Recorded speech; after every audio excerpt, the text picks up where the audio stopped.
Animals like you belong in a cage, not standing in my courtroom.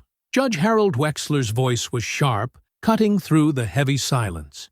He straightened his expensive robes and looked down at Isaiah Reed with a cold, cruel smile. Isaiah stood tall in his bright orange jumpsuit, his wrists sore from the heavy metal chains that rattled every time he breathed.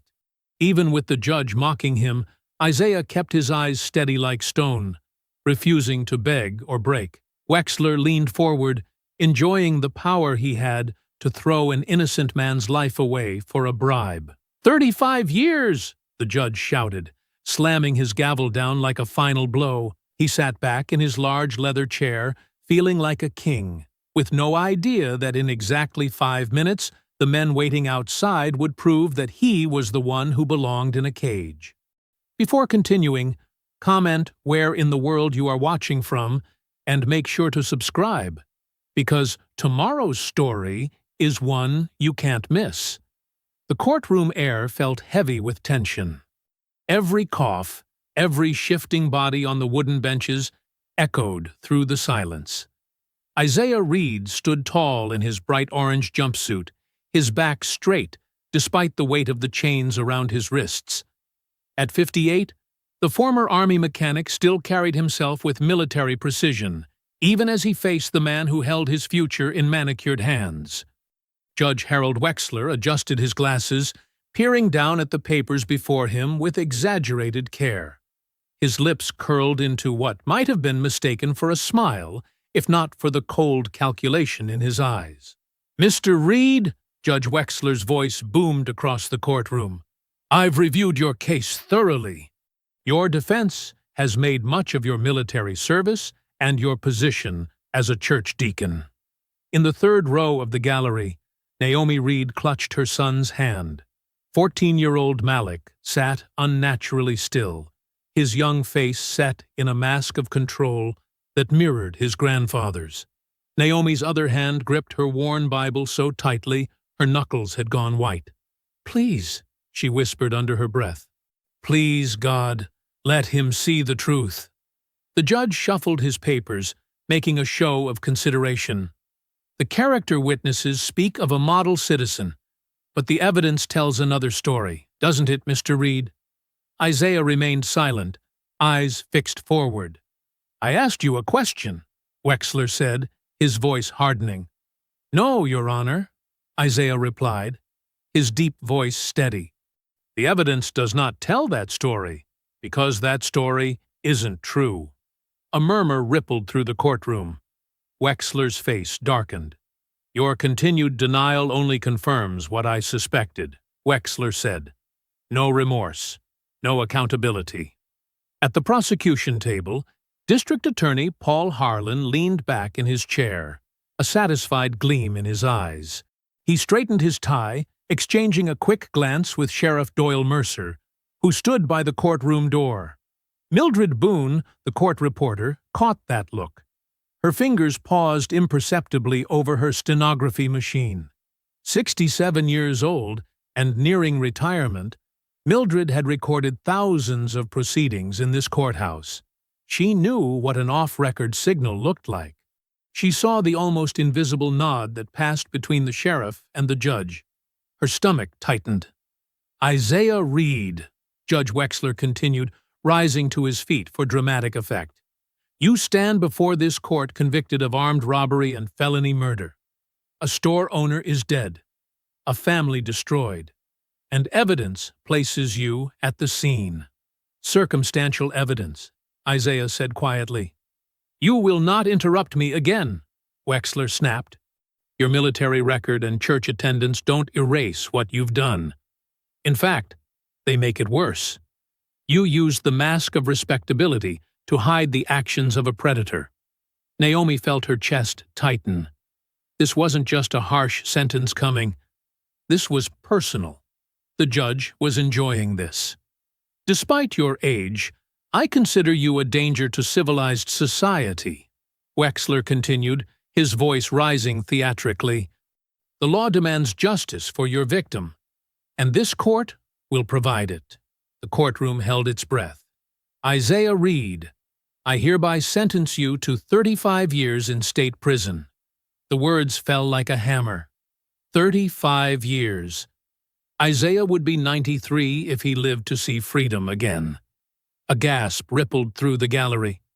Malik's hand tightened around his mother's. "No!" Naomi cried out, rising to her feet. "He's innocent!" The video showed the killer had a limp. "My father doesn't—" "Silence!" Wexler slammed his gavel. "One more outburst, and you'll be removed." Two bailiffs moved toward Naomi. Isaiah turned slightly, his face visible to his family for the first time since the hearing began. His eyes, full of love and concern, found his daughter's. "Stay strong," he said quietly. "The truth will stand." "Dad," Naomi sobbed, Malik now standing beside her, his thin shoulders rigid with shock. Mildred Boone's fingers kept moving, recording every word, every reaction. Her eyes darted to where Sheriff Mercer stood smirking, then to District Attorney Harlan gathering his papers with the calm satisfaction of a man whose career had just advanced another notch. "This sentence begins immediately," Wexler declared. "Deputies, remove the prisoner." Two uniformed deputies moved forward to take Isaiah's arms. He didn't resist, but neither did he bow his head. His eyes remained fixed on his family as the deputies grabbed him. "I love you both," Isaiah called to Naomi and Malik. "Keep faith." The crowd in the gallery had risen to their feet, some in protest, others just to see better. Voices grew louder. Someone shouted, "Injustice!" from the back. "Order!" Wexler demanded, banging his gavel repeatedly. "I will clear this courtroom." Just as the deputies began leading Isaiah toward the side door, the main doors at the back of the courtroom thundered open with such force that they slammed against the walls. The courtroom doors slammed against the walls with a thunderous crack. Heads whipped around as a woman in a dark blazer strode into the room, flanked by 6 agents wearing navy jackets with FBI emblazoned across their backs in bold yellow letters. Her straight black hair was pulled back tight, her expression carved from stone. "Federal agents! Nobody move!" she commanded, her voice cutting through the chaos. Isaiah had barely taken 3 steps from the defense table. He froze, the deputy's hands still gripping his arms. For a moment, the entire courtroom seemed suspended in time. The woman flashed her credentials. Special Agent Elena Velez, Federal Bureau of Investigation. 4 agents fanned out through the room while 2 moved directly toward the bench. Judge Wexler's face flushed crimson as he rose from his seat. "What is the meaning of this interruption?" he demanded, his voice pitched higher than his usual courtroom boom. "Harold Wexler," Agent Velez said. "We have a federal warrant for your arrest." The image was striking. Isaiah, in his bright orange jumpsuit, still half turned toward his family. Deputies clutching his arms. Wexler, in his black robe, elevated above everyone, now surrounded by federal agents. Cameras appearing in the doorway as reporters from the hallway pushed forward to capture the moment. "This is outrageous!" Wexler slammed his palm on the bench. "I am presiding over a criminal proceeding, and you are named in a federal indictment for bribery, evidence tampering, obstruction of justice, and public corruption," Velez replied, her voice level. She stepped forward, warrant in hand. "This court is suspended, effective immediately." A wave of gasps and exclamations swept the gallery. People stood up, phones raised to record. Bailiffs looked to each other in confusion, unsure whose orders to follow. Naomi's heart thundered in her chest. She clutched Malik's shoulder, hope bursting through her like sunlight. "It's happening," she whispered. "They know he's innocent. Dad's coming home." But when her eyes met Agent Velez's, the federal agent's expression revealed nothing. No reassurance, no hint that Isaiah would walk out a free man today. "This is an assault on judicial independence." Wexler's voice bounced off the high ceiling. "I have absolute immunity for actions taken in my official capacity." One agent stepped closer to the bench. "Sir, please, step down." "I will do no such thing without my attorney present," Wexler said, his chin jutting forward. "This courtroom is my jurisdiction." Agent Velez approached, climbing the 3 steps to the bench. She placed the warrant directly in front of him. "Your jurisdiction has been suspended, Your Honor." Her tone made the title sound like an insult. "Read the warrant." As Wexler scanned the document, the color drained from his face. His hands, which had been planted firmly on the bench, began to tremble. At her stenography desk, Mildred Boone slid her hands beneath the table, hoping no one would notice how badly they shook. She kept her eyes down, pretending to adjust her equipment. She knew too much, had recorded too much, to risk catching anyone's attention now. Across the room, District Attorney Paul Harlan quietly gathered his files. While all eyes were fixed on the judge and the FBI agents, he slipped toward a side door reserved for court personnel. He pushed through it before any agent could intercept him for questioning. Sheriff Doyle Mercer remained perfectly still near the jury box, his face a mask of professional detachment. Only someone who knew him well would recognize the tension in his jaw, the careful calculation behind his eyes. He wore his badge and gun like armor, his posture projecting calm authority while his mind raced through a dozen contingency plans. "I protest this treatment," Wexler said, but the fight had drained from his voice. "You can protest formally at your arraignment," Velez replied. "Please remove your robe." The symbolism was lost on no one. Stripping him of the black robe meant stripping him of his power, his shield, his identity, all in full public view. With stiff movements, Wexler slid the robe from his shoulders. Underneath, he wore an expensive suit that suddenly seemed too large for his frame. An agent took the robe and folded it over his arm. "Harold Wexler, you're under arrest," Agent Velez said clearly, her voice carrying to every corner of the now silent courtroom. 2 agents flanked the judge, leading him down from the bench. Every step seemed to diminish him further. Naomi broke free from her seat and rushed toward Isaiah. "Dad! Dad! What's happening? Are they letting you go?" The deputies holding Isaiah looked to each other, uncertain. Without Judge Wexler to give orders, the chain of command had been severed.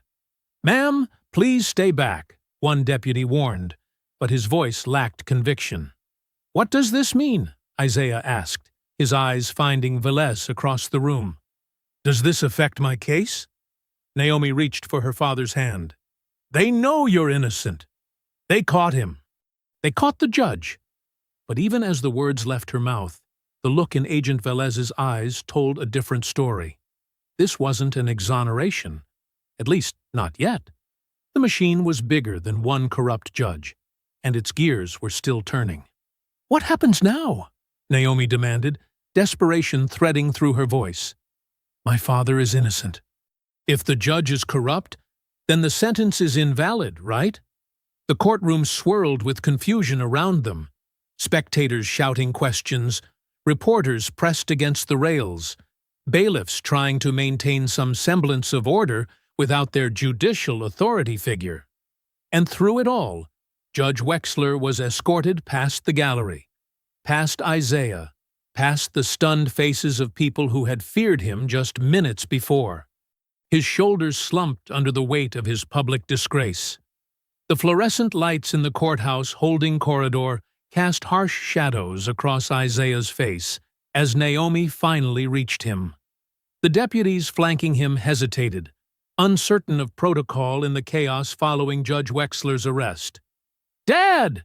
Naomi grabbed his hands, her fingers wrapping around his despite the handcuffs. "It's over. They know the truth now." Isaiah's expression remained guarded, years of military discipline preventing him from embracing false hope. "Baby girl, don't get ahead of—" "Excuse me." Special Agent Elena Velez approached them, her FBI jacket still crisp despite the commotion. "Ms. Reed, I need a moment with you and your father." The deputies shifted uncomfortably. "Ma'am, we have transport orders," one said. "2 minutes," Velez replied. Not a request, but a statement. She guided them toward a concrete wall lined with metal benches, positioning herself beneath a security camera.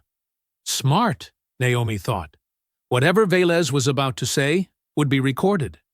Mr. Reed, Ms. Reed, Velez began, her voice low but clear. I need you to understand something important. What happened in that courtroom doesn't change your legal status yet. Naomi's smile faltered. What do you mean? The judge is corrupt. You arrested him.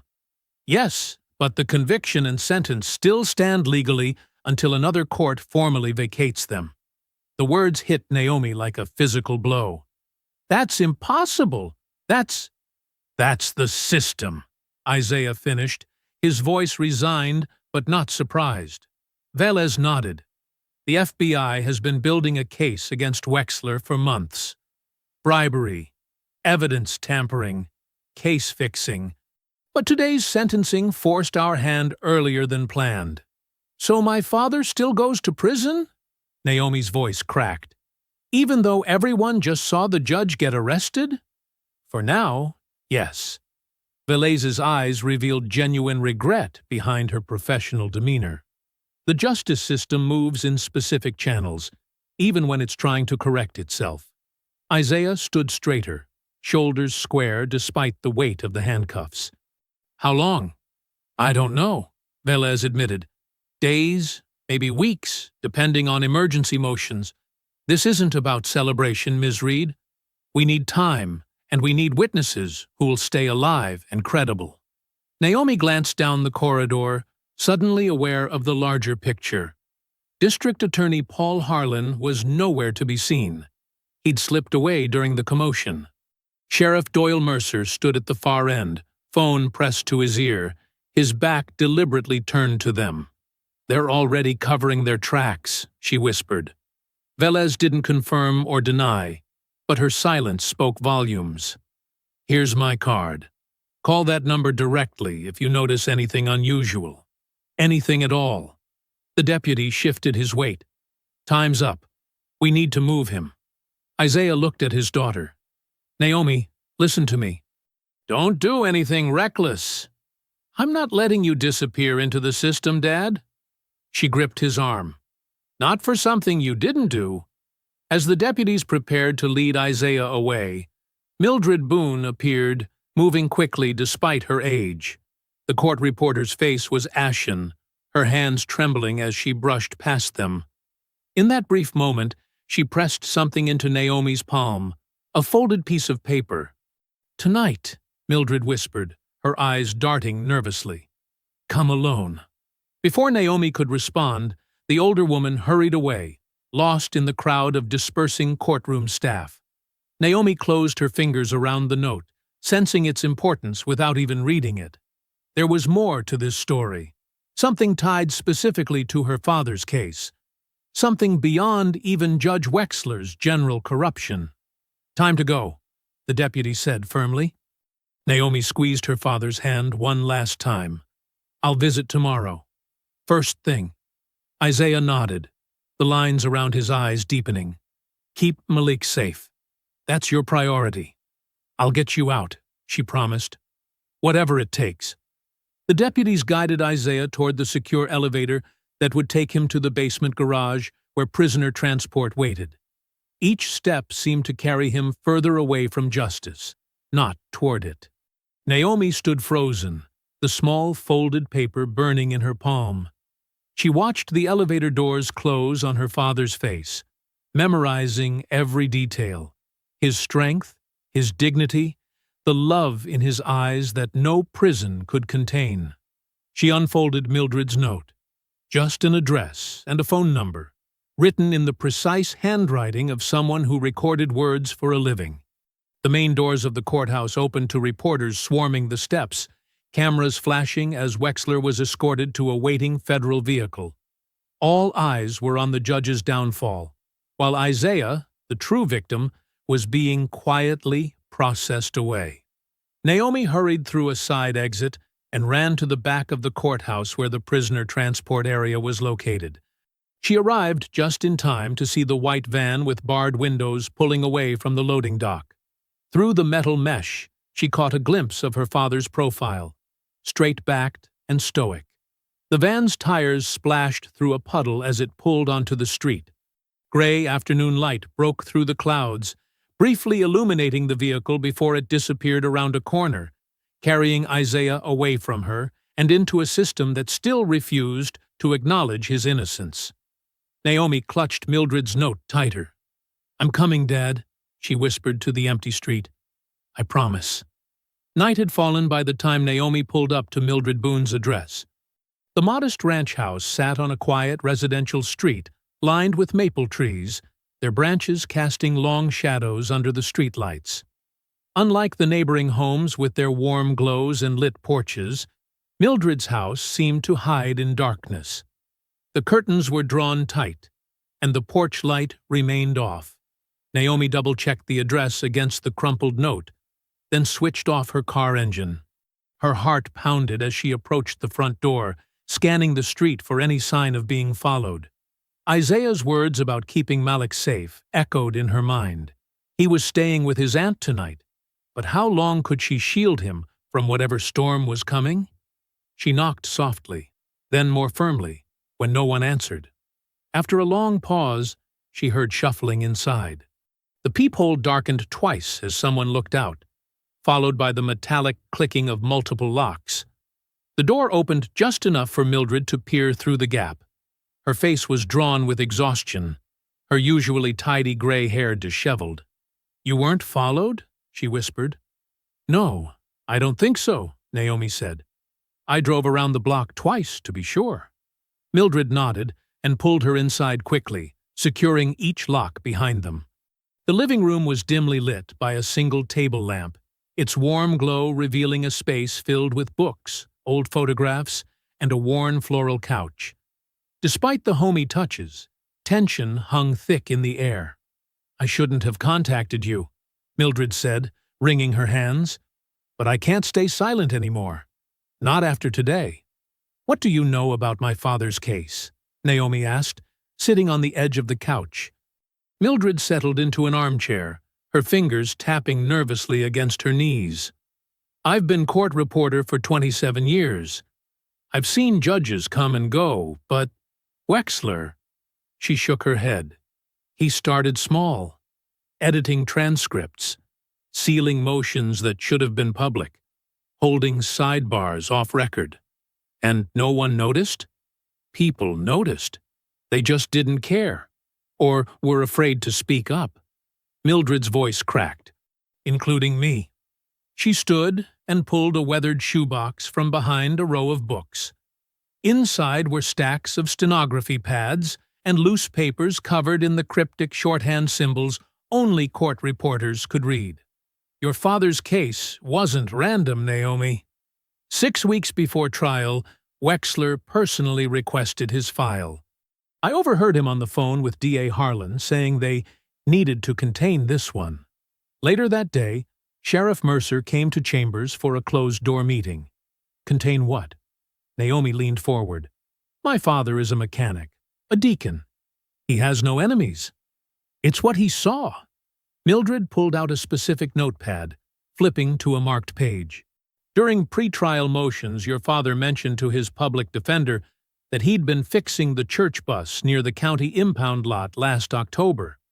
He saw sheriff's deputies dragging a young man from an unmarked van. The boy was beaten badly, bleeding from his head." Naomi's stomach tightened. "I remember that day. Dad came home upset about something, but wouldn't talk about it. That young man was Jamie Wilson. 3 days later, he was found dead. The official story claimed he died during the same liquor store robbery that your father was convicted of." Mildred's voice dropped lower. "Your father was the only uninvolved witness who could place Wilson in police custody before the robbery ever happened." "My God." Naomi pressed her hand to her mouth. "So they framed Dad to silence him? And to give themselves a convenient culprit." Mildred pulled out another paper. "During trial, Your father's attorney objected to certain ballistic evidence. In my shorthand notes, the objection is clearly recorded. But in the official transcript, she slid over a typed page with highlighted sections. The objection doesn't exist. The defense looks incompetent. Naomi stared at the papers, rage and horror mingling in her chest. I thought when the FBI walked in today, it was over. That Dad would be free. Mildred shook her head sadly. The FBI got Wexler, yes. But if he falls alone, and the others, Harlan, Mercer, all of them, will bury everything deeper. They'll make Wexler the lone bad apple and keep your father locked away. We have to get these notes to Agent Velez, Naomi said. It's not that simple. Fear flickered across Mildred's face. They'll be looking for leaks now. Anyone who might have evidence. I've already stayed too long after work today. I'm sure they've noticed the files I accessed. Naomi reached across and gripped the older woman's trembling hands. You're doing the right thing. I should have done it years ago. Tears welled in Mildred's eyes. So many lives ruined while I just took dictation. A car engine rumbled outside, growing louder before slowing to a crawl. Both women tensed as headlights swept across the drawn curtains.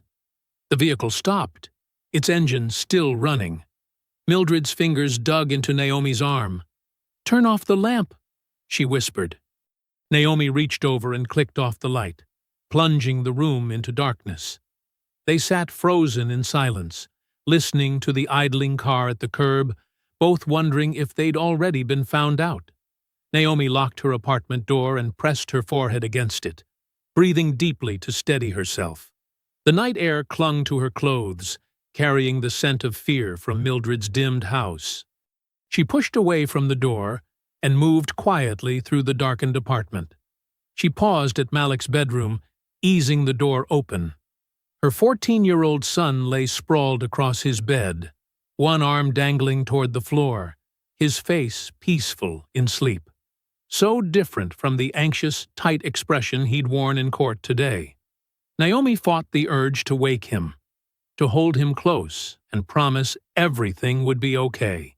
But she couldn't make promises she wasn't sure she could keep. In the kitchen, Naomi switched on the single light above the table and spread out Mildred's papers. Her eyes burned with exhaustion, but sleep was impossible now.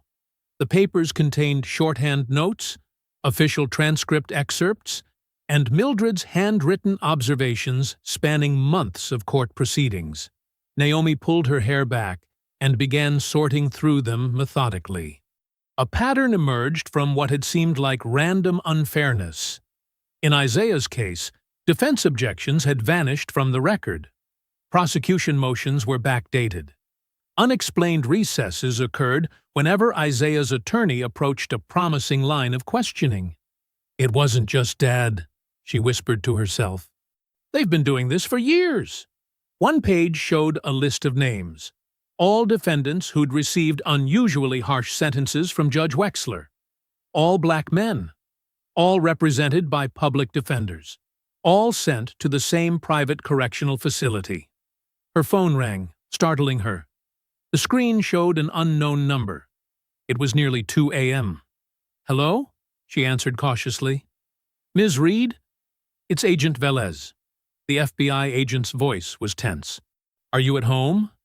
"Yes. Why?" "We're picking up chatter. Local officials are scrambling after today's arrest. Pulling files, making calls. Watch yourself. Anyone connected to your father's case might become a target." Naomi glanced at the papers spread across her table. "Mildred Boone gave me evidence tonight. Notes showing how they framed my father. Keep it safe. Don't tell."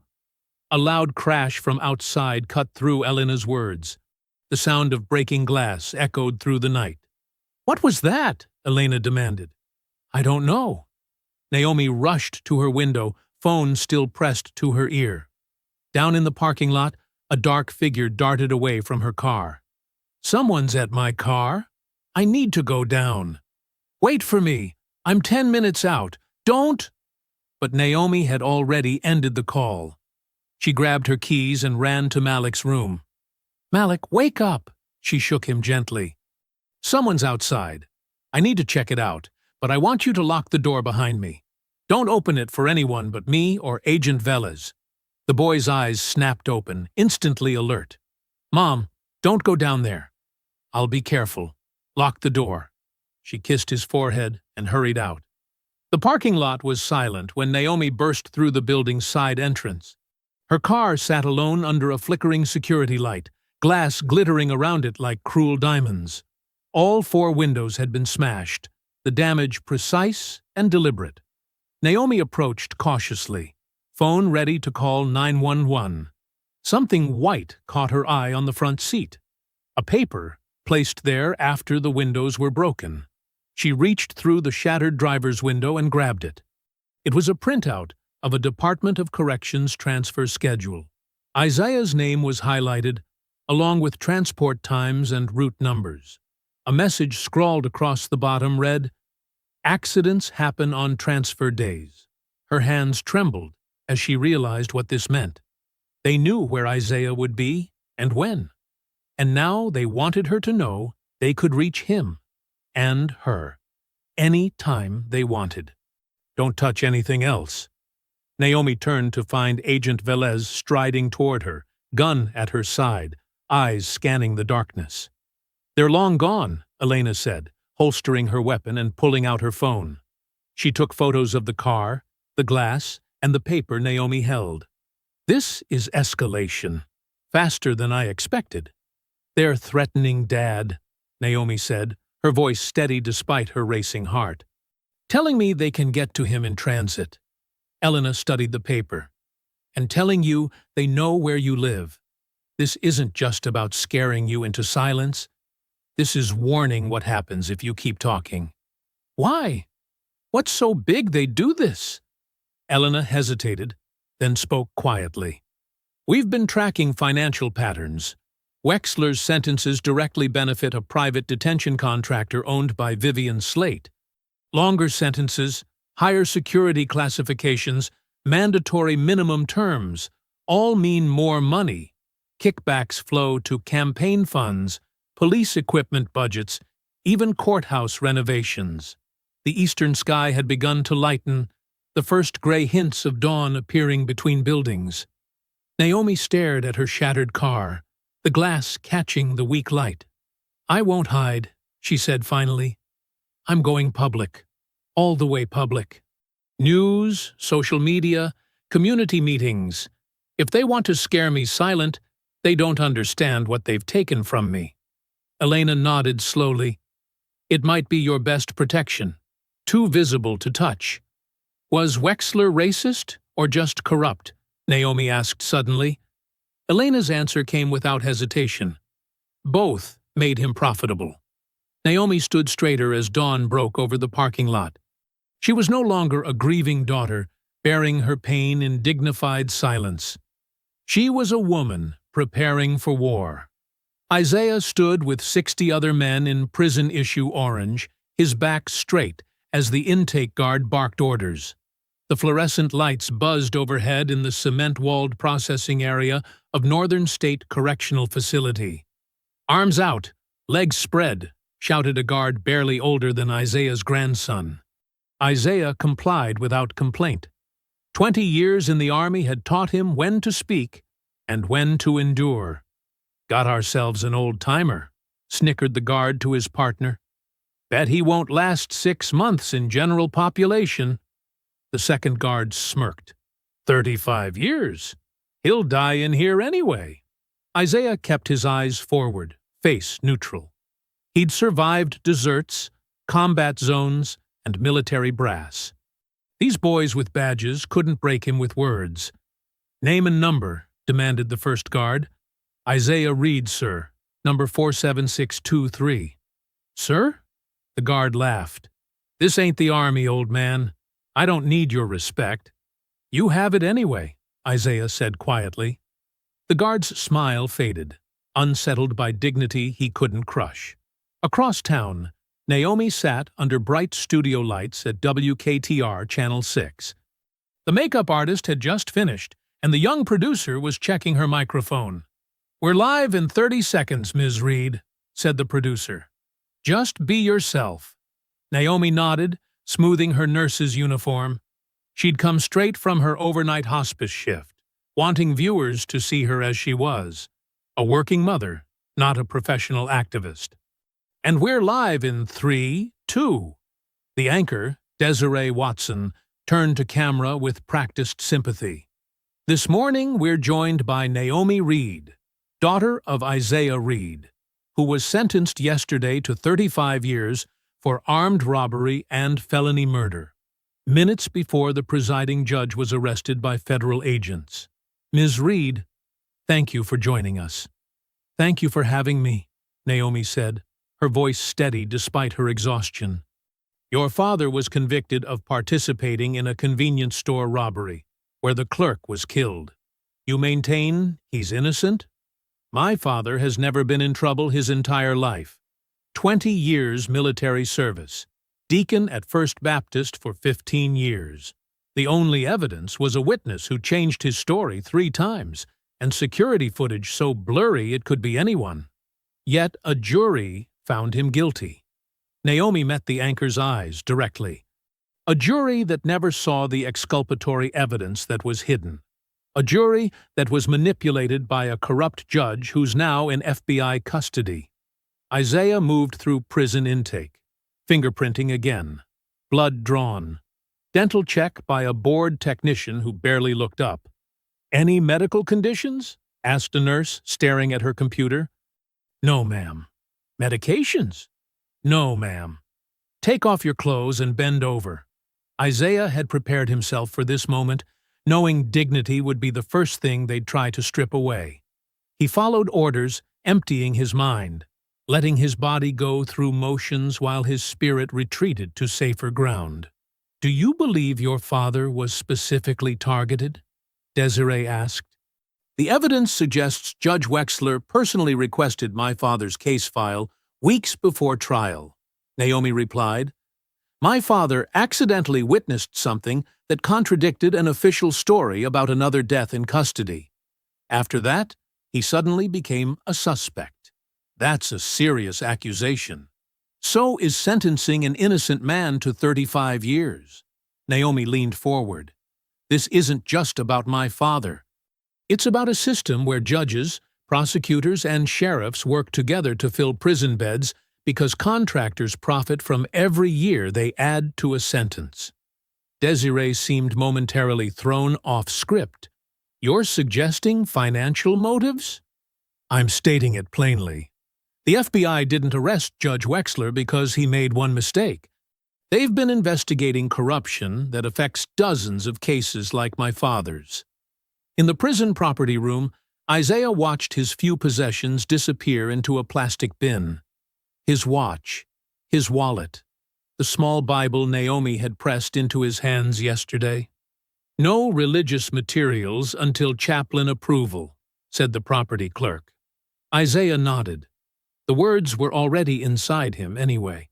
A tall, gray-haired black man in trustee browns mopped nearby, seemingly focused on his work.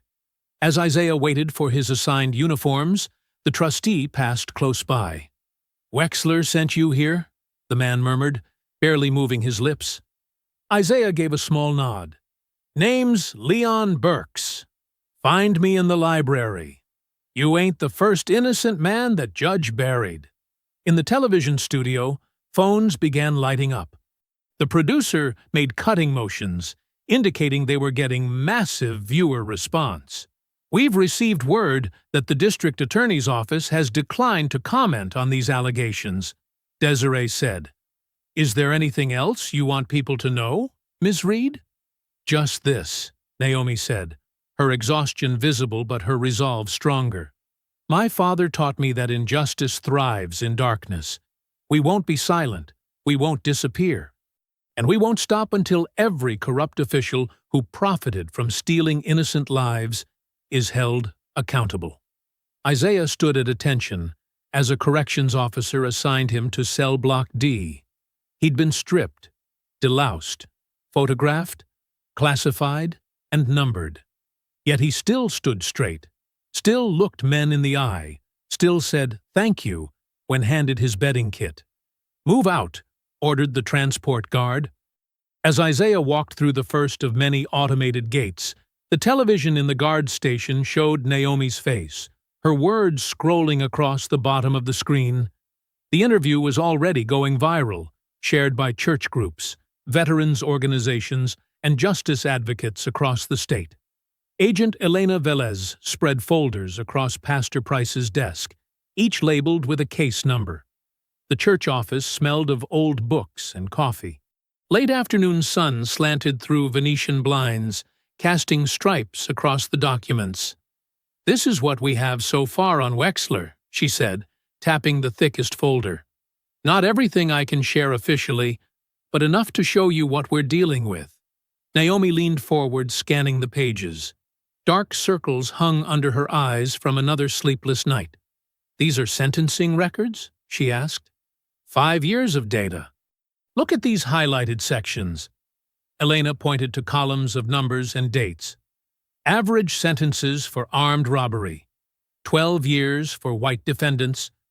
26 for black defendants. Drug possession with intent. 8 years for white defendants. 18 for black.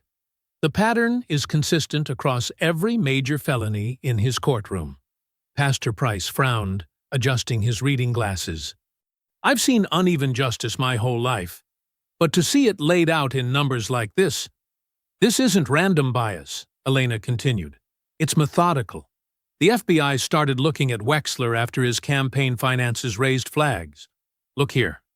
She pulled out another document showing political donations. Wexler's biggest supporters include shell companies traced back to Vivian Slate's detention transport business. Her company gets paid by the mile and by the day for prisoner transport. Longer sentences, more money. Naomi's hands trembled slightly. "He campaigned on restoring order. I remember those ads. Always focused on what he called declining neighborhoods," Pastor Price added. "Dog whistle politics." Elena nodded. "He built his career targeting majority black districts, called them high-crime zones that needed firm judicial response. Then he made sure those responses filled Slate's transports and contracts." Across town, Mildred Boone sat at her dining room table, surrounded by stacks of worn stenography pads. Her arthritis made her fingers ache as she flipped through years of cramped shorthand. The television played silently, showing footage of Wexler being escorted from the federal courthouse. Mildred paused at a notation from 3 years earlier. She compared it to another pad, then grabbed her phone. "How did no one catch this before?" Naomi asked, staring at a campaign photo showing Wexler with Sheriff Mercer and Vivian Slate at a fundraising dinner. "The system protects itself," Elena answered. "Most defendants can't afford appeals. Public defenders are overworked, and court records get sanitized before anyone outside can review them." Pastor Price sighed. "Isaiah always said justice shouldn't depend on your wallet or your zip code." Naomi's phone rang. "It's Mildred," she said, answering quickly. "I found something." Mildred's voice was thin with tension. 3 cases with the same pattern as your father's. Same missing objections. Same rewritten hearing summaries. Elena reached for a notepad. "Names? Marcus Washington, 2018. Died of pneumonia in state custody last year. James Taylor, 2019. Took a plea deal after a mistrial where 2 jurors reported feeling pressured. And Darnell Jones, 2020. His sister filed complaints about jury intimidation that disappeared from the record." Naomi wrote down each name, her heart sinking. "All black men?" "Yes. All assigned same-day public defenders. All with evidence problems the transcripts don't show." Elena's expression hardened. "This gives us a pattern of conduct. If we can connect these cases to the financial kickbacks, Washington's family still lives here," Pastor Price said quietly. "His mother comes to our food pantry. Taylor's wife left town after he went to prison. Jones has a brother who coaches Little League. Naomi looked up. I can help reach out to these families. They deserve to know. Carefully, Elena cautioned. These people have already suffered, and we need to make sure no one spooks them before they can give statements. People trust this church, Pastor Price said. We can arrange meetings here, somewhere safe. Mildred's voice crackled through the phone. There's something else. In each case, Sheriff Mercer handled evidence transfer personally. That's unusual. And in the Jones trial, I remember D.A. Harlan meeting with Wexler in chambers right before a key witness suddenly changed testimony. Naomi felt cold anger settling in her chest. This wasn't just targeting my father. It's a system, a business, a machine, Elena agreed, one that eats lives and spits out profit. She moved to a corkboard on the wall, pinning up photos and documents. First, Isaiah's booking photo. Then, 3 more, Washington, Taylor, Jones. She drew lines between them, connecting to Wexler, then to Mercer, Harlan, and finally to Vivian Slate. This is how we build our case, Elena said, stepping back. Not just corruption. A criminal enterprise that targeted specific men to keep a profitable pipeline flowing. The board transformed scattered suspicions into something clear and terrible. A map of deliberate injustice, with Isaiah and other men's faces at its center, surrounded by those who had betrayed their oaths for power and money. Pastor Price looked at the board and whispered, Lord, have mercy. God's mercy I'll pray for, Naomi said, staring at the network of lines connecting her father to the others. But first, I want justice. That evening, Naomi's car rolled to a stop in front of a small brick duplex on the east side of town. The porch light flickered weakly, illuminating peeling paint and a potted plant that had seen better days. Are you sure you're ready for this? Pastor Price asked, his voice gentle. Naomi nodded, gripping her folder of notes. These people deserved to know they weren't alone, that what happened to their loved ones was part of something bigger. They approached the door, and Naomi knocked firmly. After a moment, it opened to reveal Laverne Cole, a woman in her 60s, with silver-streaked hair and tired eyes that had seen too much sorrow. Pastor Price, she said with surprise, then looked at Naomi. And you're that nurse from the news, the one with the father. Yes, ma'am. I'm Naomi Reed. Thank you for seeing us. Laverne ushered them into a living room where family photos covered every surface. Most showed the same man, broad-shouldered and smiling, at different stages of life. That's my Marcus, Laverne said, noticing Naomi's gaze. 32 years we were married. He died in prison last year. Pneumonia, they said. But it was really a broken heart that killed him. Pastor Price sat beside her. Laverne, we've learned something about Judge Wexler that might explain what happened to Marcus. Naomi explained what they'd discovered about Isaiah's case and the pattern emerging from Mildred's records. With each detail, Laverne's expression shifted from confusion to recognition to rage. Marcus said it, she whispered, her voice suddenly fierce. He kept saying the transcript wasn't right, that things he heard in court just disappeared when we got the papers. She stood abruptly. Wait here. Laverne disappeared into a back room and returned dragging a cardboard box. She set it on the coffee table with a thud. I kept everything. Every scrap of paper from his case. The lawyers wanted me to throw it all away after the appeals failed. Said it would just keep hurting me to hold on to it. But something told me. Her voice broke. Something told me the truth would matter someday. The box contained folders, legal documents, and notebooks filled with Marcus's handwriting. Laverne pulled out several pages covered in meticulous notes. He wrote down names, people who came to see witnesses before trial, deputies working for Sheriff Mercer, some investigator from the DA's office named Greeley. Marcus said they were coaching people on what to say. Naomi carefully photographed the pages with her phone. "Mrs. Cole, these names match people involved in my father's case." "I tried telling anyone who would listen," Laverne said, tears forming. "Nobody cared. Said Marcus was just making excuses." Pastor Price gently held Laverne's hand. "We care now. And people will listen." Before leaving, Naomi made copies of key documents. Laverne hugged her at the door. "Make them pay," she whispered. "Not just for your daddy, for my Marcus, too." In the car, Naomi immediately called Tanya Williams, daughter of James Taylor, the man who'd taken a plea deal after his mistrial. "Miss Williams, my name is Naomi Reed. Pastor Price from Greater Hope gave me your number." The call lasted 20 minutes. Tanya's story mirrored Laverne's in disturbing ways. "Daddy always said the judge had it in for him," she explained. "Every time the lawyers would talk quiet at the bench, Wexler would come back madder, sentence longer. Said they'd take breaks.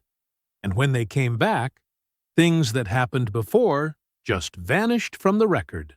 By the time Naomi hung up, her notepad was full. Pastor Price drove silently, the weight of these broken lives heavy in the car.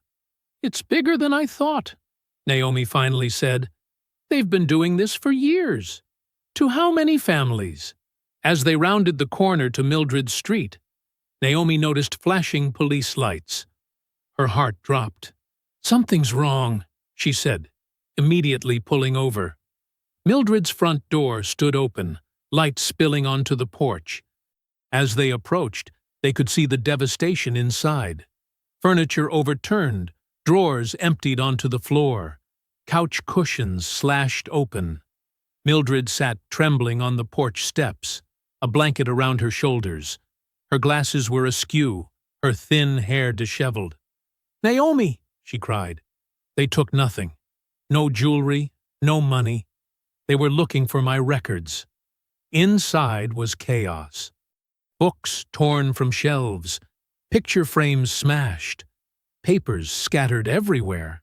But Naomi noticed the precision behind the destruction. Filing cabinets thoroughly emptied, desk drawers completely ransacked. "Did they find what they were looking for?" Naomi asked gently. Mildred shook her head. "My old stenography pads were at my sister's. I moved them after that car drove by my house." Her hands twisted together anxiously. "There's something I need to tell you," she said, her voice small with shame. "Years ago, when I first noticed the transcript tampering, I stayed silent. My son was on probation for a DUI, and Wexler—" She couldn't finish. "He threatened your family," Naomi finished for her. Mildred nodded, tears spilling. "He said he could make sure my boy violated probation, that he'd go to prison. I was a coward." "No," Naomi said firmly, taking the older woman's hands. "You were a mother protecting her child. And you're helping now when it matters." Pastor Price put his arm around Mildred's shoulders. "The Lord understands impossible choices, sister." A car pulled up, and Agent Velez stepped out, surveying the scene with a grim expression. She walked through the house quickly, then rejoined them on the porch. "They're moving fast," she said. "Faster than I expected. They're scared." "Of what?" Pastor Price asked. "Of us," Velez replied, looking at Naomi. "Of the truth getting out before they can contain it." Late that night, the three women huddled around Mildred's dining room table, which creaked under the weight of stacked files, printouts, and hastily marked papers. Outside, rain pattered against the windows, the soft drumming a stark contrast to the harsh truths being uncovered inside. Agent Velez had brought sealed records now released under federal warrant, and Naomi contributed research on local campaign finance she'd gathered through public databases. Mildred's rescued stenography notes sat in neat piles, organized by date. "It's not just corrupt. It's industrial," Elena said, sliding a spreadsheet toward Naomi. "Look at these numbers." Naomi scanned the document, her eyes widening at the figures. $3 million in county transport contracts last year alone? Elena nodded grimly. Vivian Slate's detention transport company started small 8 years ago. After Wexler took the bench, it exploded. The company now handles prisoner transport across 3 states. But why would a judge care about prisoner transport? Naomi asked. Mildred adjusted her glasses. Because longer sentences and higher security classifications mean more transport miles. More transport means more money. Elena tapped another document. The county has a guaranteed occupancy contract with Slate's company. The county pays whether beds are filled or not, so there's pressure to keep numbers up. And my father becomes just another number, Naomi said quietly. The rain intensified, hammering against the roof now. Elena spread out campaign finance reports, pointing to highlighted donations. Wexler's last 3 campaigns received over $50,000 from companies we've now tied to Slate, through shell corporations and family members. Never direct, always through intermediaries. Naomi picked up a newspaper clipping from a stack. The headline read, Day Harlan touts record conviction rate, eyes Attorney General run. And Harlan gets a political stepping stone, Naomi said bitterly. Meanwhile, Sheriff Mercer's department gets expanded budgets based on arrest numbers and pretrial detention rates, Elena added. The whole system feeds itself. Mildred shuffled through her notes, her hands trembling slightly. I found something strange in my recordings. Wexler would sometimes delay rulings for no apparent reason. He'd say he needed further consultation before deciding. She passed over a small calendar with certain dates circled in red. These are the dates he claimed to need consultation time. Elena compared them against financial records. And these, she said, pointing to bank statements, are deposits into an account controlled by his brother-in-law's consulting firm. The dates match. Naomi rubbed her temples, the magnitude of it all crashing down on her. So it wasn't just racism or power. It was money. Every extra year in a sentence was profit for someone. And headlines for others, Elena added. Look at these campaign ads. The political flyers showed stern-faced candidates standing in front of police officers. The messaging was consistent. Tough on crime in troubled neighborhoods. Restoring order to our streets. The coded language was clear. They built careers on fear, Naomi said. Fear of people who look like my father. Mildred's hands shook as she spread out transcripts from Isaiah's trial. The objections that disappeared.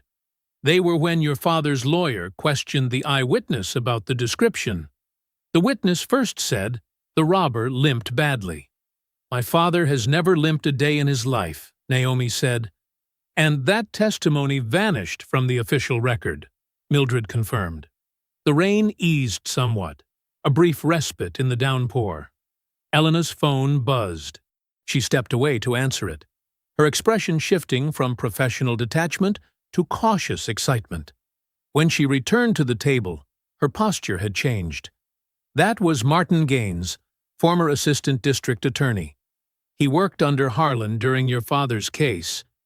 Naomi sat up straighter. And? He's willing to talk.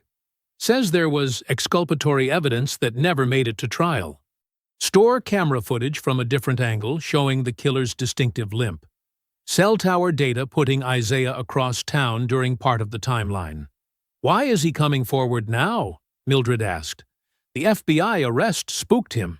He says he's been carrying this guilt for 2 years. Elena began gathering her things. I need to meet him tonight. Get his statement on record before he changes his mind. Naomi helped Elena collect the most critical documents.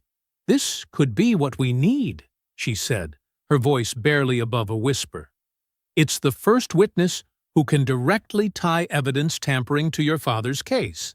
Elena agreed, zipping her bag. We still have a mountain to climb, but this is a real foothold. As Elena prepared to leave, Naomi walked her to the door. The rain had slowed to a gentle drizzle, the streetlights reflecting in puddles across the pavement. "Be careful," Naomi said. "These people have already shown what they'll do to protect themselves." Elena nodded.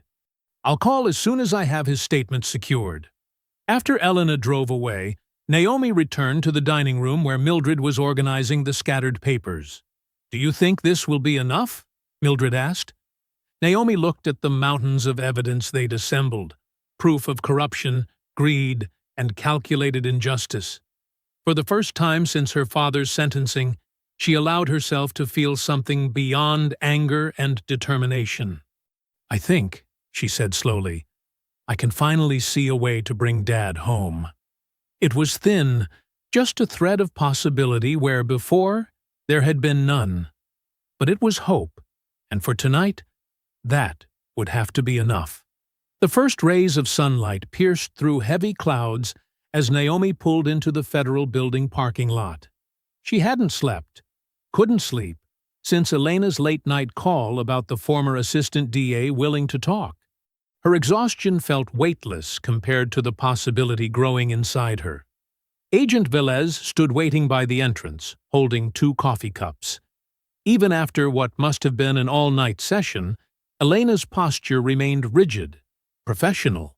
Only the slight shadows under her eyes revealed her fatigue. "You look like you need this more than I do," Elena said, handing Naomi a steaming cup. "Did he talk?" "Really talk?" Naomi asked, unable to wait another second. Elena nodded, guiding Naomi toward a concrete bench away from the entrance. "Ronan Bell gave us a sworn statement. 6 hours of detailed testimony about evidence manipulation in your father's case." Naomi's hand trembled slightly, coffee threatening to spill. "What exactly did he say?" Bell confirmed they had store surveillance from a second angle showing the robber had a pronounced limp, something impossible to miss. "Your father has no limp, no history of leg injury." Elena pulled out her phone and showed Naomi a signed affidavit. He also admitted they had witness statements that directly contradicted Sheriff Mercer's timeline of events.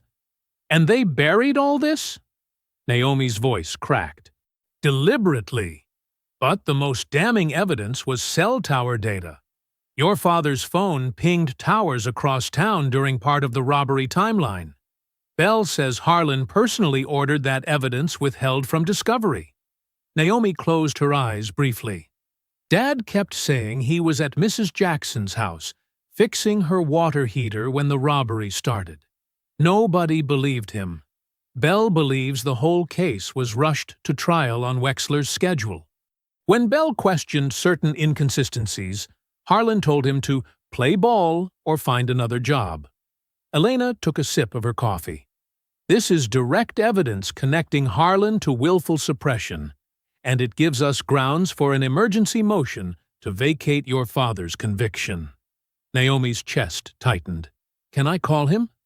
Tell him what's happening?" Elena nodded. "I've arranged for you to speak with him through prison legal services at 10 this morning.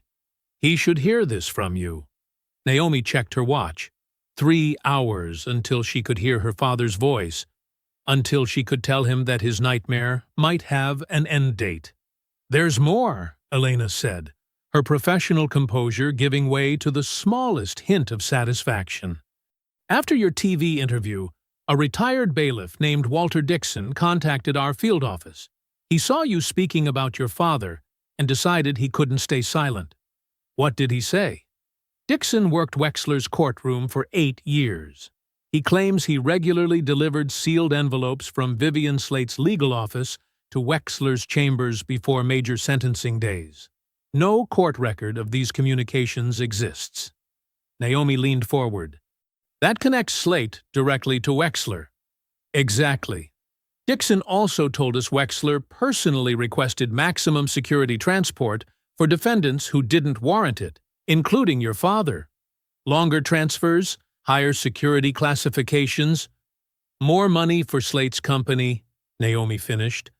"Dixon gave us something else, something potentially game-changing." Elena lowered her voice despite their isolation on the bench. "He identified an off-site records room in a county building basement.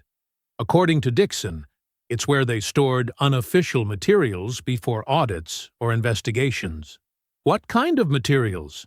Original notes, preliminary rulings that were later changed, communication logs, essentially the paper trail of how decisions were really made.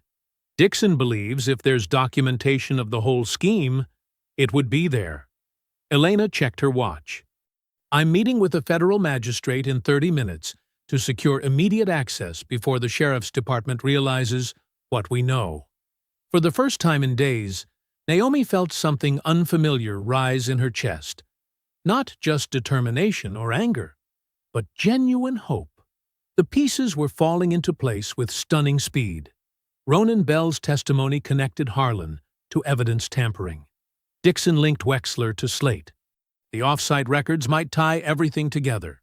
We need to move quickly, Elena said. If we secure those records, we'll have enough to force an emergency hearing. Your father could be home within days, not months. Naomi's phone buzzed with a text from Pastor Price. Church members organizing outside courthouse today. Television crews already setting up. She showed it to Elena. The pressure's building from the outside, too. Good. Public attention makes it harder for them to make evidence disappear. Elena stood, straightening her jacket. I need to get those access orders signed. Then I'm heading straight to that records room with a team. Naomi rose, too, feeling steadier than she had in days. I'll be ready for that call with Dad. He needs to hear all of this. For the first time since she'd watched her father being sentenced, Naomi smiled. A real smile that reached her eyes. The wall that had seemed impenetrable just days ago now showed its first real crack. Elena nodded, returning the smile briefly before her professional mask slipped back into place. I'll call you as soon as we've secured the records, she said, turning toward the building entrance. Today might be the day everything changes. Naomi helped Malik with his science homework at the kitchen table, but her mind kept drifting to the records room Elena was supposed to secure today. Her phone sat silent beside her notebook. Too silent. Mom, you're not listening, Malik said, tapping his pencil against the textbook. I'm sorry, baby. Naomi forced herself to focus on the diagram of a cell he'd drawn. This looks good. You labeled everything right. Is Grandpa coming home soon? Malik asked quietly. Before she could answer, her phone lit up with Elena's name. Naomi's heart jumped as she answered. Elena, did you get the…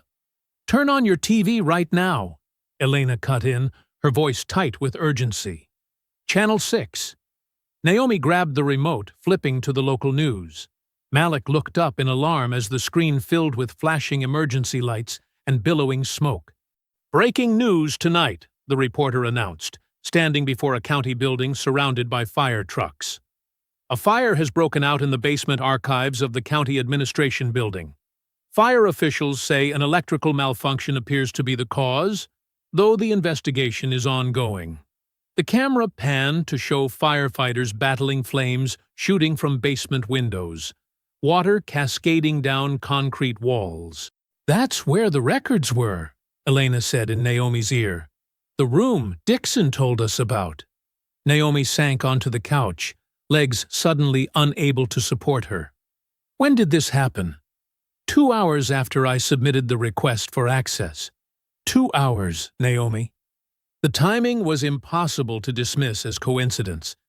Naomi put her hand over her mouth, watching as the reporter interviewed a fire captain who calmly explained that old wiring in storage areas often posed hazards. There's more, Elena said, her voice even grimmer. Ronan Bell was found dead in his apartment about an hour ago. The room seemed to tilt. What? How? Gunshot wound. They're calling it suicide. The assistant DA who just gave testimony about hidden evidence? Naomi struggled to keep her voice steady as Malik watched her with worried eyes. That's not suicide. That's… I know, Elena cut in. But they're moving fast. Sheriff's department secured the scene before we could get there. They're controlling the narrative.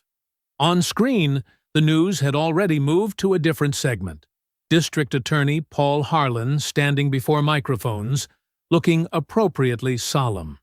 "While I'm deeply troubled by Judge Wexler's apparent misconduct," Harlan was saying, "there is no evidence suggesting his actions affected the integrity of cases handled by my office. Each conviction was secured through proper procedure and evidence, regardless of Judge Wexler's personal failings." "He's isolating Wexler," Naomi whispered, "making him the lone bad apple." "Exactly. They're closing ranks. Listen, I need to go. I'm trying to get federal protection for Dixon before they get to him, too. Stay home tonight." "Don't go anywhere alone." The call ended, leaving Naomi staring at the television, where Sheriff Mercer now stood beside Harlan, nodding his agreement, his face a mask of righteous concern. The phone rang again almost immediately. Unknown number. "Hello?" Naomi answered cautiously. "Ms. Reed?" A voice she didn't recognize. "This is Officer Tate from Central State Correctional. I'm calling about your father, Isaiah Reed." Her blood went cold. "What happened?"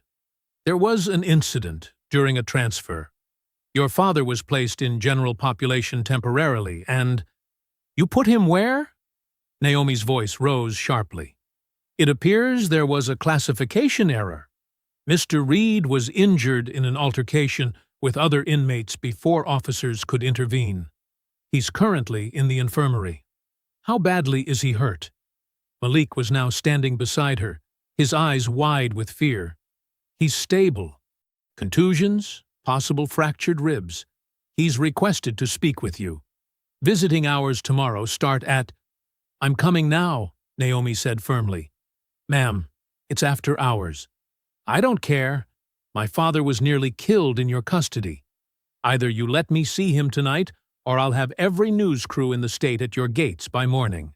20 minutes of tense negotiation later, she had secured a brief emergency visit. Naomi called Pastor Price, who agreed to come stay with Malik. "What's happening, Mom?" Malik asked as she gathered her purse and keys. "Someone hurt Grandpa, but he's going to be okay." She knelt to his level. "Pastor Price will stay with you until I get back. They're trying to scare us, aren't they?" His young face showed understanding beyond his years. "Yes, but we're not going to let them win." She hugged him tightly, wishing she could shield him from all of this. After Pastor Price arrived, Naomi drove to meet Elena at a gas station halfway to the prison. The agent's face was drawn with exhaustion and anger as she slid into Naomi's passenger seat. "They're destroying evidence and witnesses," Elena said, without preamble. "I've requested federal protection for Mildred, too." "Dad was beaten tonight," Naomi said, gripping the steering wheel. "Mysteriously placed with violent inmates." Elena closed her eyes briefly. "They're hitting us from all sides." When they reached Mildred's house to pick her up before continuing to the prison, they found her sitting in darkness, trembling. "This is all my fault," Mildred whispered as they entered. "All these years, I said nothing. I watched them destroy lives. I let them threaten me into silence." Her voice broke. "And now Isaiah is paying the price. Again." "Mildred," Naomi began. "No, you don't understand. I could have stopped this years ago. I could have saved those men, saved your father. But I was a coward." "You're not a coward," Naomi said firmly. "You're helping now when it matters most." But as they drove toward the prison, the weight of their setbacks pressed down like a physical force. The records were ash. Their witness was dead.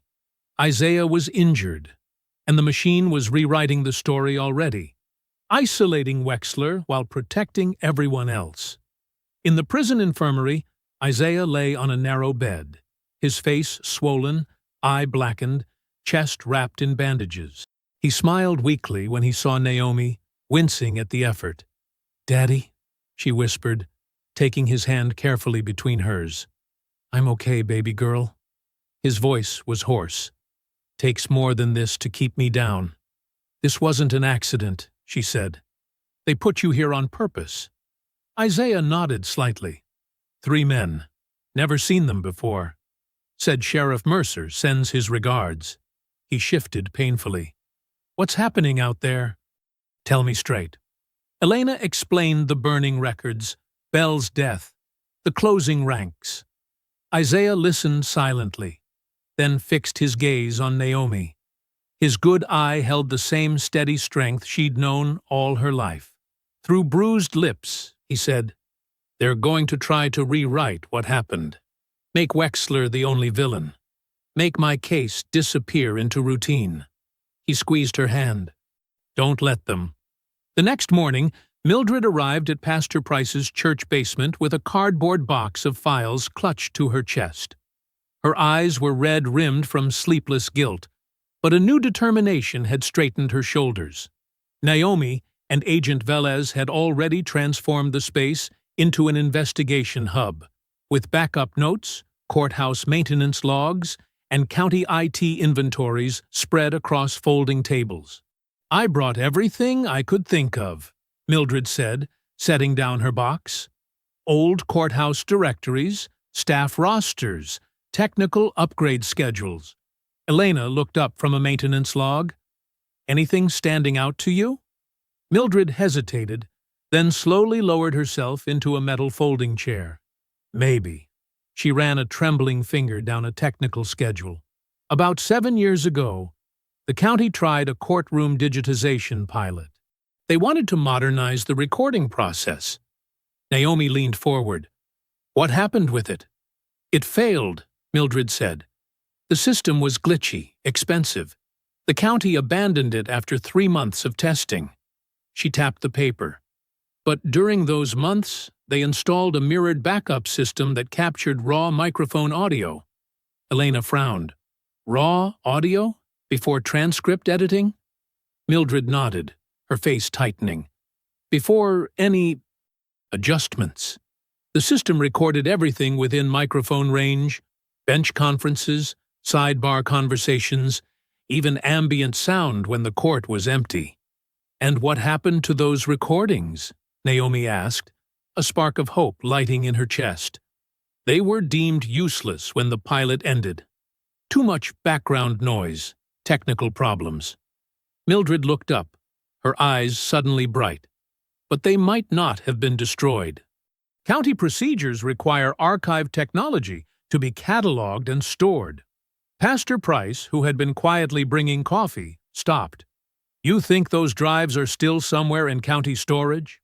"If they followed procedure," Mildred said.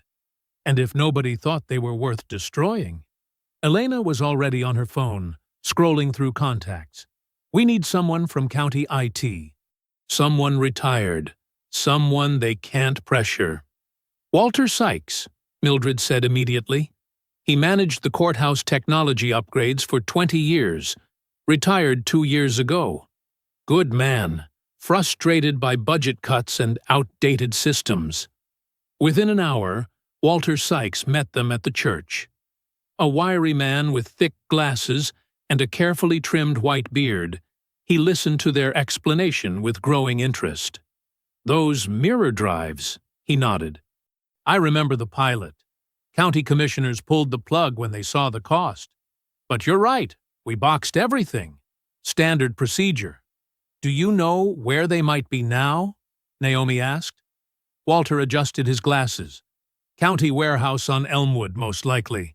Section C14 or 15, Technology Archives." He hesitated. "But access requires authorization." Elena pulled out her credentials. "Federal investigation trumps county authorization. Can you help us identify exactly what we're looking for?" Walter drew a diagram on notebook paper. 6 external hard drives in a locked metal cabinet. They'd be labeled Courtroom Audio Backup, Pilot Phase, with dates. 2 hours later, they stood in a dusty county warehouse aisle, Walter directing them to a metal cabinet pushed against a back wall. Elena's federal authority had gotten them past a surprised warehouse manager before any local officials could intervene. "Here," Walter said. unlocking the cabinet with a key the manager had reluctantly provided. Inside sat 6 rectangular drives, exactly as he'd described. "Will these still work?" Naomi asked, gently touching one. "Hard drives can last decades if they're not damaged," Walter said. "But we'll need specialized equipment to read them. The format is proprietary." By afternoon, they had set up in Walter's home office, where he'd kept his old work equipment, just in case it was ever needed. The first 2 drives yielded nothing but static and system errors. The third captured fragmented court proceedings, muffled bench conferences, indistinct hallway conversations. "There," Walter said suddenly, adjusting his headphones. "That's courtroom 3, Wexler's courtroom." They gathered around as Walter isolated and enhanced the audio. A voice, unmistakably Wexler's, came through. "Keep Reed buried. He's useful right where he is. A jury sees what it expects to see." Naomi's breath caught in her throat. Walter moved to another file, this one clearer. Harlan's voice, the witness statements, the second camera angle. None of it can ever make daylight. "Are we clear?" Another fragment captured Mercer. "Slate needs her numbers up this quarter. We can help with that." File after file revealed snippets of the conspiracy. Never complete conversations, but damning pieces that couldn't be explained away as misunderstandings or procedural discussions. "It's all here," Elena said quietly. "Not documents they can burn or witnesses they can silence. Their own voices." Walter looked up from his equipment. "These files have timestamps and digital signatures. They're admissible." Mildred sank into a chair, tears streaming down her face. "All these years. If I'd just remembered these drives sooner." "You remembered when we needed it most," Naomi said, squeezing her shoulder. Then Walter played one final clip, Wexler speaking to someone in chambers. "Isaiah Reed is our perfect defendant. Military record makes him seem credible. But who's going to believe a black mechanic over our witnesses? 35 years minimum. He'll die inside." The room fell silent as the recording ended. Naomi stood perfectly still, listening to the echo of Wexler's words in her mind. The casual cruelty, the calculation behind her father's suffering, it struck her differently than all the previous evidence. She had moved through shock, grief, and desperation since her father's sentencing. Now she felt something hardening inside her, like concrete setting. Not rage or vengeance, but something steadier. Purpose. "My father isn't going to die inside," she said, her voice low and certain. "And they're all going to answer for this. Every single one of them." Agent Velez's voice carried through the closed door of the federal prosecutor's conference room, sharp and insistent. Naomi caught fragments between the sounds of shuffling papers and occasional murmurs of disagreement. Not just one corrupt judge. Systematic targeting. Financial connections to Slate detention. Naomi sat in a hard plastic chair outside, clutching a worn manila folder. Inside were the names and case numbers she'd collected. Lives broken by Wexler's court. Isaiah's was just the most recent. She'd spent the morning organizing them by year, sentencing length and race. The pattern was impossible to ignore when laid out that way. The door opened and Elena stepped out. Her expression was tight. "They want to hear from you," she said. Naomi stood, smoothing her skirt. "Are they listening?" "They are now," Elena replied, holding the door. Inside, 4 prosecutors sat around a long table. 3 men, 1 woman. All wore the careful, neutral expressions of people trained not to reveal their thoughts. The lead prosecutor, Marcus Goldstein, gestured to an empty chair. "Ms. Reed, Agent Velez has presented quite a case," he said. Naomi placed her folder on the table and opened it. "These are the human beings behind the case," she said, voice steady. 32 men sentenced by Judge Wexler in the last 5 years. 28 are black. 25 received sentences at least 40% longer than statistical averages for similar charges. She slid forward a photograph of a frail elderly woman. This is Margaret Wilson. Her son died in prison 3 years into a 20-year sentence from Wexler's court. The evidence in his case disappeared during appeal. She continued, laying out more photos. James Taylor lost his business and home fighting charges that were eventually dismissed, but only after 2 years of pre-trial detention. Carlos Martinez's family sold their house for legal fees before he accepted a plea deal rather than face Wexler at trial. One of the younger prosecutors leaned forward. "This is compelling, Ms. Reed, but we need to focus on admissible evidence for—" "These people are your evidence," Naomi cut in. "They're the pattern that proves this wasn't just about bribery.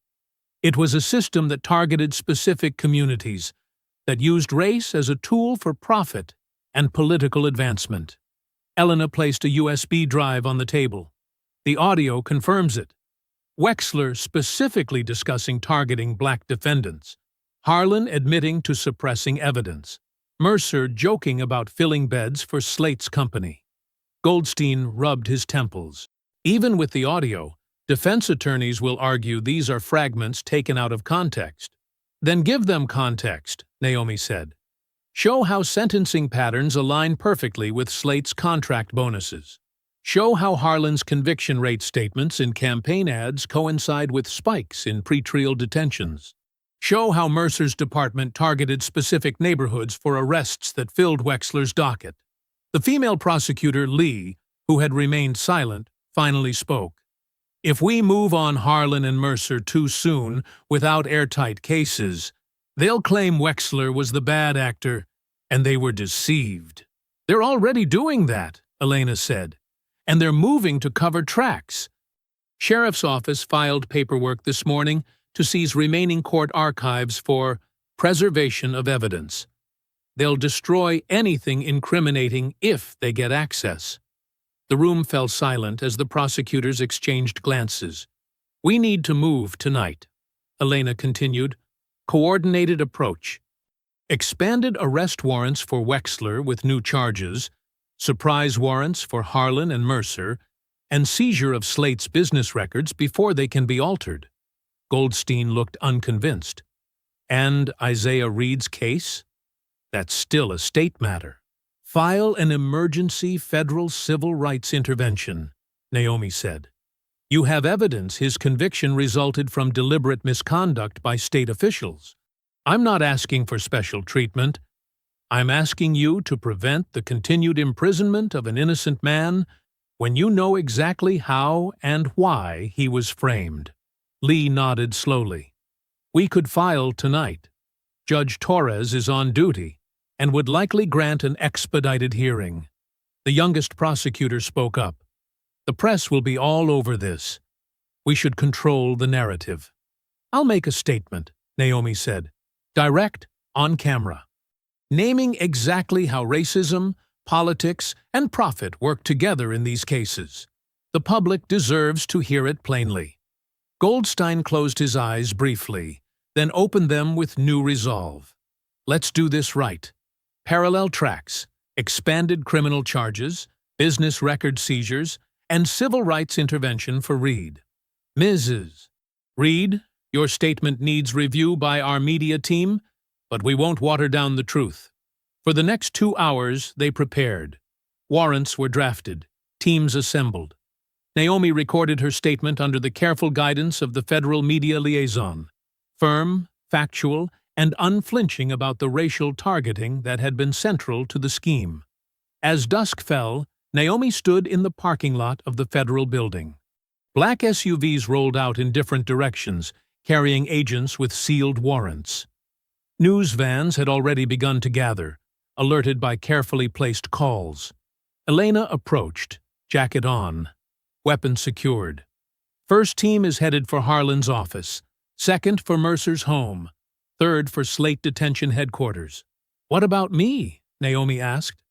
"You're with me," Elena replied. "We're going to get your father." That evening, a packed federal courtroom buzzed with tension. Every bench was filled. Reporters with notepads ready, clergy in collars and formal attire, families of former defendants clutching photographs of loved ones, and public officials trying to distance themselves from what was coming. Camera flashes lit up the hallway outside as federal marshals cleared a path. The side door opened. Judge Harold Wexler entered in handcuffs, wearing a gray prison jumpsuit instead of his customary black robe. Without his bench to elevate him, he looked smaller, older, and far less imposing. The man who had sentenced countless people with a dismissive wave now shuffled forward under guard, head high but eyes darting. Naomi sat in the front row beside Pastor Price.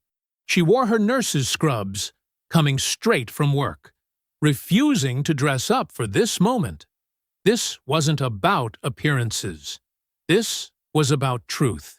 "All rise," called the bailiff as Judge Torres entered, a woman in her 60s with silver hair and steel-rimmed glasses. The hearing began with formal charges, but quickly moved beyond procedure. Federal Prosecutor Goldstein approached the podium. "Your Honor, the evidence of corruption is not isolated. It is systematic, deliberate, and spans years," Goldstein said. "We'll begin with the manipulation of court records." Screens throughout the courtroom lit up with side-by-side comparisons. Original stenographer notes versus official transcripts. Defense objections that vanished. Bench conferences edited to remove key statements. Dates altered. "Ms. Boone," Goldstein called, "please explain what we're seeing." Mildred Boone approached the stand, her hands shaking but her voice steady. "Those are my original shorthand notes on the left. The right shows what appeared in final transcripts after Judge Wexler ordered changes." Wexler's attorney jumped up. "Objection. These could be clerical errors, not deliberate." "Save it," Judge Torres said. "This is a detention hearing, not trial. Continue." Next came statistics. A federal analyst showed a chart of Wexler's sentencing patterns. Black defendants received sentences averaging 40% longer than white defendants for identical crimes. The disparity increased when the cases involved public defenders rather than private attorneys. "Correlation doesn't prove intent," Wexler's lawyer argued. Goldstein nodded. "That's why we have the recordings." The first audio clip played. Wexler's voice filled the courtroom. "Another young thug from East Side. Make an example. 12 years minimum." Another clip. "Harlan wants this one buried deep.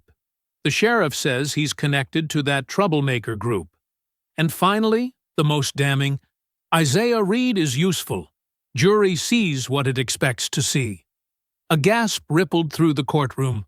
Wexler's face flushed red, then drained to ashen.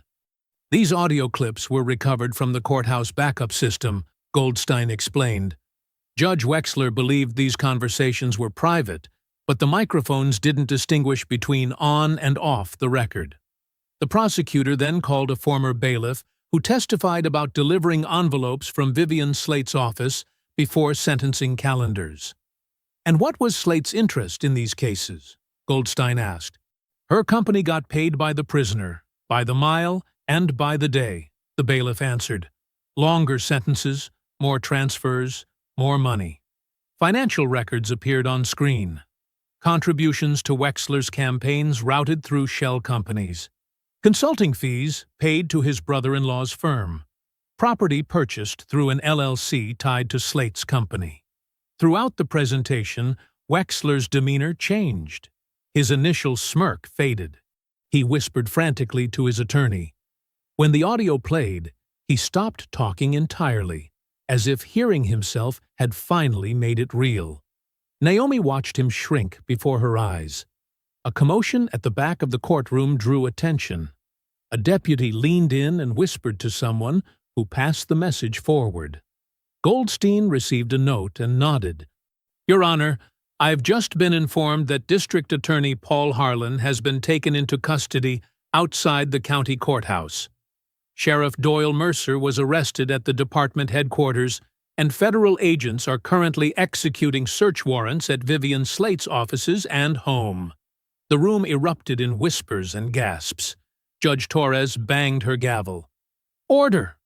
Wexler finally spoke up, his voice cracking.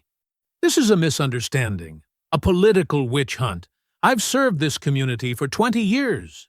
Judge Torres fixed him with a cold stare. "You've served yourself, Mr. Wexler. I won't dignify you with your former title." Goldstein approached the bench. Given the evidence of witness intimidation, destruction of evidence, and the defendant's extensive connections, we ask that he be held without bail pending trial. Wexler's attorney argued for house arrest, citing community ties and distinguished service. Judge Torres removed her glasses. Distinguished service? I see a pattern of abuse that has destroyed lives. I see a judge who betrayed every principle of justice for profit and power. She looked directly at Wexler. Bail is denied. The defendant will remain in federal custody. The gavel fell with finality. For a moment, the courtroom was stunned into silence. Then it erupted. Family members embraced, some weeping openly. Reporters rushed toward the doors. Photographers captured Wexler being led away, his shoulders slumped in defeat. Naomi sat still amid the chaos, watching the man who had sentenced her father now facing his own reckoning. Beside her, an older woman clutched a faded photograph of a man in Prison Orange, another of Wexler's victims. "Is it real?" the woman whispered. "Is it really happening?" Naomi nodded slowly. "Yes," she said. "They finally have to answer to us." The morning sunlight streamed through the high windows of Courtroom 3, casting long rectangles of light across the polished floor. Unlike the oppressive atmosphere of Wexler's domain, this courtroom felt open, almost cleansed. Isaiah Reed sat at the defense table in his prison jumpsuit, back straight as always. The orange fabric that had marked him as property of the state now seemed like a costume he'd been forced to wear. His wrists were still cuffed, but not for much longer. Naomi sat directly behind him, dark circles under her eyes from a sleepless night. Beside her, Malik fidgeted with nervous energy, his gaze fixed on his grandfather's back. Mildred Boone clutched her purse in her lap, knuckles white. Pastor Price sat tall and dignified, a pillar of community support. Agent Velez stood near the back wall, arms crossed, watching everything with professional vigilance. Judge Martha Livingston entered the courtroom. Unlike Wexler's theatrical entrance, she moved with simple efficiency, nodding to the clerk before taking her seat. "Good morning," she said, her voice clear and direct. "We're here on an emergency motion to vacate the conviction of Isaiah Reed." She looked at Isaiah with none of Wexler's contempt, just professional attention. "Mr. Reed, I've reviewed the filings overnight. I understand the extraordinary circumstances." The state's attorney, a young man named Ross, rose awkwardly. Gone was the swagger of Harlan's office. He looked like someone who'd discovered his entire career was built on quicksand. "Your Honor, given the developments and evidence presented by federal authorities, the state—" He paused, swallowing hard. "The state cannot, in good conscience, defend this conviction." Judge Livingston nodded. "I appreciate your candor." She lifted a thick folder. "I have reviewed the audio recordings, the suppressed surveillance footage showing the perpetrator's distinctive limp, a physical characteristic Mr. Reed does not have, and the cell tower data placing Mr. Reed across town during part of the crime window." She set the folder down firmly. "I have also reviewed the federal findings regarding the systematic corruption of Judge Wexler, District Attorney Harlan, Sheriff Mercer, and their connection to private detention contractor Vivian Slate." The judge looked directly at Isaiah. "Mr. Reed, this court finds that you were denied the fundamental right to a fair trial through deliberate official corruption. Your conviction is hereby vacated, and all charges are dismissed with prejudice." She turned to the bailiff. "Remove those handcuffs, please." The metallic click as the cuffs came off seemed to echo through the silent courtroom. "Mr. Reed," Judge Livingston continued, "on behalf of this court, I offer you an apology that can never make up for what was done to you. You are free to go." Isaiah rose slowly, his dignity intact despite everything they'd tried to take from him. His voice, when he finally spoke, was steady. "Thank you, Your Honor." Naomi pressed her hands to her mouth, tears streaming down her face. Malik jumped to his feet. Pastor Price closed his eyes in silent prayer. Mildred nodded repeatedly, as if confirming to herself that justice had finally arrived. "Court is adjourned," Judge Livingston declared, bringing down her gavel with finality. The room erupted in motion. Naomi rushed forward, wrapping her arms around her father. Malik joined them, the family circle complete again. Pastor Price approached with open arms, enfolding Isaiah in a bear hug. "God kept you, brother," he said, voice thick with emotion. "He kept you through it all." Mildred hung back until Isaiah noticed her. He extended his hand. "Thank you for your courage," he said simply. She took his hand, tears in her eyes. "I should have spoken up sooner. I'm so sorry." "You spoke when it mattered most," Isaiah assured her. Agent Velez approached, professional as always, but with a rare smile. "Mr. Reed," she said, "there will be more to discuss. Civil suits, testimony, but that's for another day." A court officer arrived with Isaiah's personal belongings, the clothes he'd worn to court that first day, his watch, wallet, and wedding ring. He disappeared briefly to change, returning in his own clothes, no longer marked as property of the state. Outside, they paused at the courthouse steps. Camera crews had gathered, capturing a very different scene from the day of sentencing. Across the street, another media swarm recorded Harold Wexler being transferred to federal custody, head down, hands cuffed behind him. The former judge would face the same system he had corrupted, but without his power to bend it. Reports were coming in from everywhere. Paul Harlan had been suspended pending disbarment proceedings. Sheriff Mercer was on administrative leave and under indictment. Vivian Slate's contracts were frozen, her company stock in free fall as investors fled. A gray-haired man in a veteran's service pin approached Isaiah on the steps. "Mr. Reed," he said, extending his hand. "I'm Thomas Wilkins, Veterans Legal Foundation.